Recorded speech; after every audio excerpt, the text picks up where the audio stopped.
नमस्कार, मैं हूं आपके साथ ज्योतिका। आइए रुक करते हैं फटाफट खबरों की ओर। लोकसभा अध्यक्ष ओम बिरला ने बुधवार को विपक्ष के नेता राहुल गांधी को सख्त हिदायत दी। उन्होंने कांग्रेस नेता से सदन की गरिमा बनाए रखने के लिए नियमों का पालन करने को कहा। हालांकि अब तक ये साफ नहीं हो पाया है कि अध्यक्ष ने ये टिप्पणी क्यों की। इस पर राहुल गांधी की ओर से भी प्रतिक्रिया दी गई। राहुल गांधी ने कहा कि मैंने कुछ भी नहीं बोला, मैं तो चुपचाप बैठा था, विपक्ष को बोलने ही कहाँ दिया जाता था।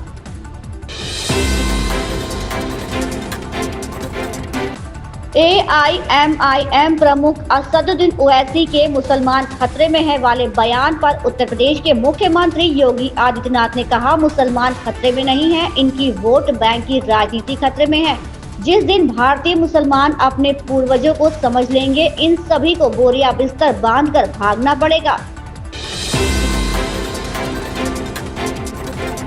उत्तर प्रदेश के मुख्यमंत्री योगी आदित्यनाथ ने अपनी सरकार की बुलडोजर कार्रवाई पर हो रही आलोचनाओं पर प्रतिक्रिया देते हुए कहा कि कभी-कभी लोगों को उस भाषा में बातें समझाने की जरूरत होती है जिसे वो समझते हैं।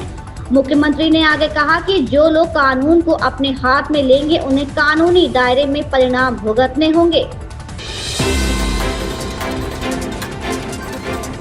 लोकसभा नेता प्रतिपक्ष और कांग्रेस सांसद राहुल गांधी ने कहा, एक कन्वेंशन है कि नेता प्रतिपक्ष को बोलने दिया जाता है। मैं जब भी खड़ा होता हूं तो मुझे बोलने नहीं दिया जाता।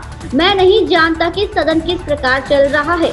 यहाँ हम जो कहना चाहते हैं हमें कहने नहीं दिया जाता। मैंने कुछ नहीं किया, मैं बिल्कुल शांति से बैठा था। लोकतंत्र में सरकार और विपक्ष की जगह होती है, लेकिन यहाँ विपक्ष की कोई जगह नहीं है, यहाँ केवल सरकार की जगह है। उस दिन प्रधानमंत्री मोदी ने कुंभ मेले के बारे में बोला, जिसमें मैं अपनी बात जोड़ना चाहता था। मैं बेरोजगारी के बारे में कुछ कहना चाहता था, लेकिन मुझे नहीं बोलने दिया गया।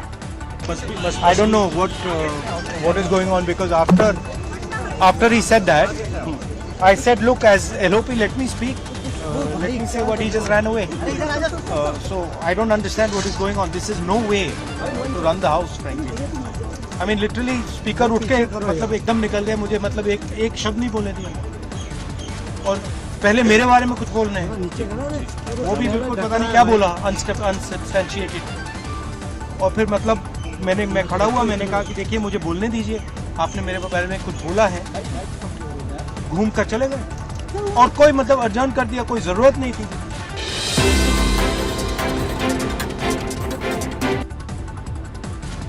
दिल्ली विधानसभा बजट सत्र के तीसरे दिन की कार्रवाई जारी है। इससे पहले दिल्ली विधानसभा में विपक्ष की नेता आतिशी ने स्पीकर विजेंद्र गुप्ता को पत्र लिखकर अनुरोध किया है कि 3 दिन केवल बजट पर चर्चा के लिए समर्पित किया जाए।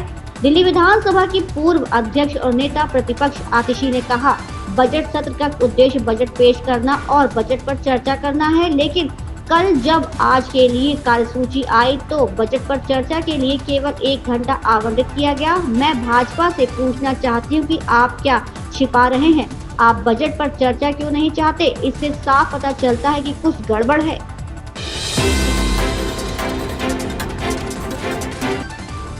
डिफेंस कॉरिडोर के लिए लखनऊ के भटगांव में जमीन अधिग्रहण घोटाले में IAS अभिषेक प्रकाश और तत्कालीन अपर जिलाधिकारी अमरपाल सिंह समेत 16 अधिकारियों व कर्मचारियों को दोषी ठहराया गया है।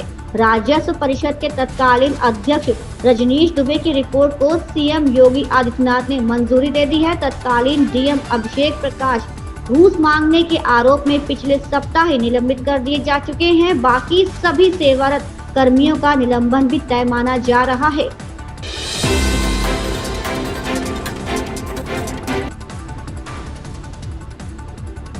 उत्तर प्रदेश के मुख्यमंत्री योगी आदित्यनाथ ने कहा कि यूपी में मुसलमान सबसे ज्यादा सुरक्षित हैं। साल 2017 में भाजपा के सत्ता में आने के बाद से सांप्रदायिक दंगे बंद हो गए हैं।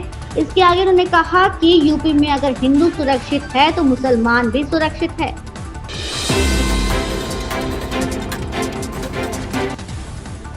भाजपा नेता शहजाद पूनावाला ने AIMPLB द्वारा वक्फ संशोधन विधेयक 2024 के खिलाफ विरोध प्रदर्शन करने पर कहा, वक्फ एक बहाना है, मुसलमानों को भड़काना है, दंगे कराना है और यही इनकी सियासत का ठिकाना है।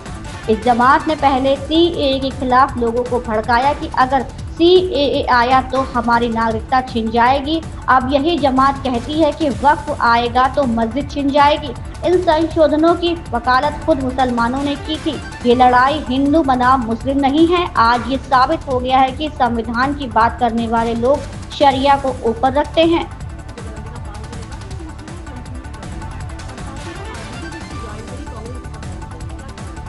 वक्फ एक बहाना है, मुसलमानों को भड़काना है, दंगे लगाना है, यही इनकी पूरी सियासत का ठिकाना है। पहले CAA के नाम पर भड़काया इसी जमात ने, कहा कि CAA आएगा नागरिकता छिन जाएगी। अब यही जमात, चाहे वो AIMPLB हो या उनके राजनीतिक आका कांग्रेस, तृणमूल कांग्रेस, RJD, समाजवादी पार्टी, ये कहती है वक्फ आएगा, संशोधन आएगा तो मस्जिद छिन जाएगी। मैं इनसे पूछना चाहता हूँ कि इन संशोधनों की वकालत तो खुद मुसलमानों ने की, सच्चर कमेटी रिपोर्ट ने की, रहमान खान रिपोर्ट ने की, तो क्या वो मुस्लिम विरोधी है क्या?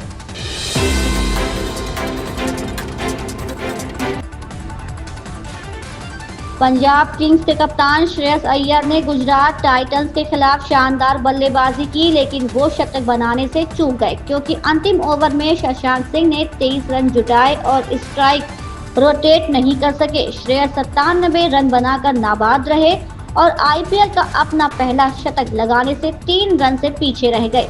श्रेयस हालांकि निजी उपलब्धि पर ध्यान केंद्रित नहीं कर रहे थे।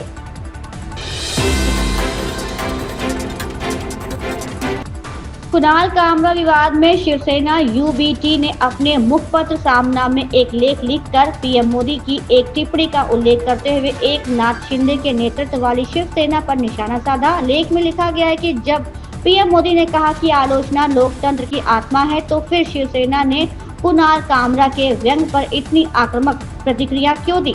गौरतलब है कि साल 2022 में एकनाथ शिंदे के नेतृत्व में शिवसेना में बंटवारा हुआ और इसके चलते उद्धव ठाकरे के नेतृत्व वाली महाविकास अघाड़ी सरकार गिर गई थी। इसके बाद एकनाथ शिंदे ने भाजपा के साथ मिलकर राज्य में सरकार बना ली थी।